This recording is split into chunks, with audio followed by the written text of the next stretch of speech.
রমজান কি খাদ্যোৎসবের মাস? তাহলে কেন এই মাসে খাবারের খরচ বাড়ে দ্রব্যমূল্য? কেন ব্যয়বহুল ইফতার পার্টির আয়োজন হয়?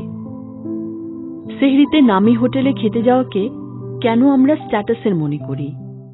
নবীজি সাল্লাল্লাহু আলাইহি ওয়াসাল্লাম কিভাবে ইফতার করতেন? হযরত আনাস ইবনে মালিক রাদিয়াল্লাহু আনহুর বর্ণনা থেকে জানা যায়, নবীজি সাল্লাল্লাহু আলাইহি ওয়াসাল্লাম ইফতার করতেন তাজা খেজুর দিয়ে। যদি তাজা খেজুর না পাওয়া যেত তাহলে শুকনো খেজুর দিয়ে, আর যদি তাও না পাওয়া যেত তাহলে কয়েক ঢোক পানি খেয়ে। এরপর তিনি মাগরিবের নামাজ পড়ে নিতেন। ধর্মাচারের এসব অবিদ্যার কারণে আমরা বঞ্চিত হচ্ছি রোজার শারীরিক, মানসিক, আত্মিক উপকার থেকে। বেশি খাওয়ার সাথে সুস্থ থাকার বা প্রাণবন্ত হওয়ার কোনো সম্পর্ক নেই, বরং বাস্তব সত্য তার উল্টো। শুধু তাই না, সবসময় খাওয়া দাওয়ার মধ্য দিয়ে নিজের অজান্তেই আপনি আপনার দেহকে ঠেলে দিচ্ছেন ভয়ঙ্কর সব শারীরিক ঝুঁকির দিকে। আমাদের দেহে IGF-1 হরমোন নামে এক ধরনের গ্রোথ হরমোন আছে, যার কাজ হচ্ছে প্রতিনিয়ত নতুন নতুন কোষ তৈরি করে দেহকে বাড়ন্ত রাখা। এই হরমোন পুরনো কোষের মেরামত ও ক্ষয়পূরণের চেয়ে নতুন কোষ তৈরির প্রক্রিয়ায় বেশি সক্রিয় রাখে। আপনি যত বেশি খাবেন, বিশেষত প্রোটিন জাতীয় খাবার, তত বেশি আপনার দেহ IGF-1 তৈরি করবে। শুধু তাই না, সবসময় যখন এমন একটা অবস্থা থাকে, অর্থাৎ কোনো বিরতি বা বিশ্রাম ছাড়া প্রতিনিয়ত নতুন কোষ তৈরির প্রক্রিয়া, এই সুযোগেই দেহে বাসা বাঁধে ডায়াবেটিস বা ক্যান্সারের মতো মারণ ব্যাধিগুলো।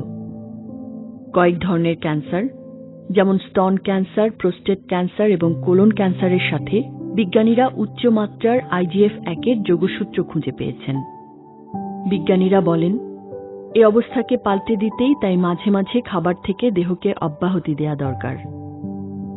একটা পরীক্ষায় দেখা গেছে, ঝুঁকিপূর্ণ মাত্রায় দেহে IGF-1 হরমোন আছে এমন একজন মানুষ মাত্র 3 দিন উপবাস করে তা নামিয়ে ফেলেছেন অর্ধেকে। ডাক্তাররা তাকে সতর্ক করে বলেছিলেন প্রোস্টেট ক্যান্সারে আক্রান্ত হওয়ার সম্ভাবনা তার প্রবল, কিন্তু IGF এর মাত্রা কমে যাওয়ায় কমে গেল সে ঝুঁকিও। গবেষণায় দেখা গেছে, উপবাস বা রোজা ডায়েটিং এর চেয়েও বেশি ফলদায়ী। রোজা কমিয়ে দেয় ডায়াবেটিসের ঝুঁকি, সারায় পেপটিক আলসারের উপসর্গ, বাঁচাতে পারে আলঝেইমার, ডিমেনশিয়া বা স্মৃতিভ্রমের মতো বয়সজনিত রোগগুলো থেকে। তবে তার জন্য রোজা রাখতে হবে সঠিক খাদ্যাভ্যাসে, নবীজি সাল্লাল্লাহু আলাইহি সাল্লামের সুন্নাহ অনুসারে।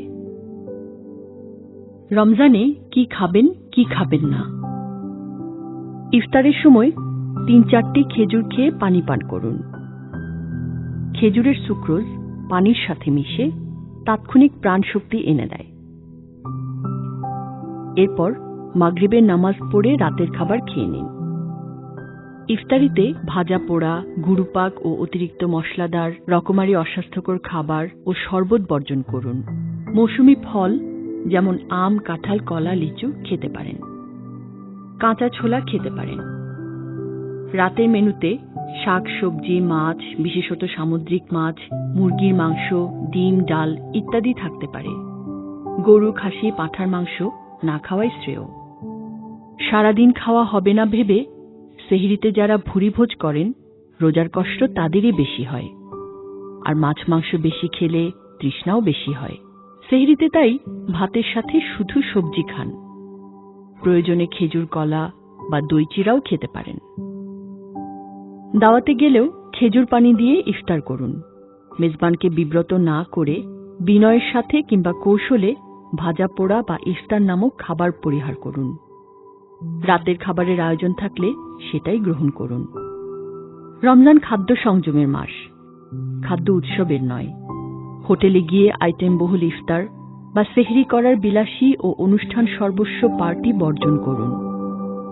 আত্মশুদ্ধির এই মাসে আমরা যেন ভোজন দাসে পরিণত না হই।